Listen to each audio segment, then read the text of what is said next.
বেশ কয়েকদিন হলো আমার নিজের বানানো আচার শেষ, আমলকি আম সব শেষ, এখন চিন্তায় পড়ে গেছি ভাত খাওয়ার সময়। আজ বাজারে বড় এই আমড়াগুলো পেয়েছি, কিন্তু দেখতে কেমন না, চামড়াটার উপরে কেমন কালো কালো দাগ। যাই হোক খোসা ছাড়িয়ে নিলাম। ও মা, কি সুন্দর খেতে! কাঁচা কাঁচা হলুদ লবণ মাখানোর আগে খেয়ে দেখলাম, আমরা কোনো দিনও খাইনি, খেতে তো দারুণ টেস্টি। এখন নিয়ে যাচ্ছি রোদে। রোদ তো এখন আছে, কিন্তু কখন আবার বৃষ্টি নামবে কে জানে। এর আগে আমের আচার বানিয়ে রোদে দিয়েছি, এগুলো নামানোর কথাই মনে থাকে না, বৃষ্টিতে ভিজে গেছিলো। আর দেখো ঠিক পরের দিন সকালে কি পরিমাণ বৃষ্টি।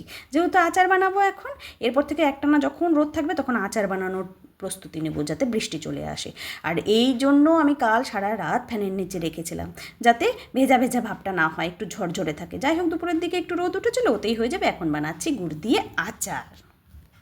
আমি আবার বাজারের কেনা আচার না একদমই খেতে পারি না, অতিরিক্ত মশলা দেয় না, গলায় একটা সমস্যা হয়। বাড়িতে নিজেই যে কোনো আচার বানাই। আর এত কষ্ট করে আচারটা বানালাম, কিন্তু জানো সেরকম টেস্টি বানাতে পারলাম না। আর আমের আচারগুলো বানানোর আগে শুকানো অবস্থায় এত খেয়েছি, একদম পরিমাণে কমে গেছে।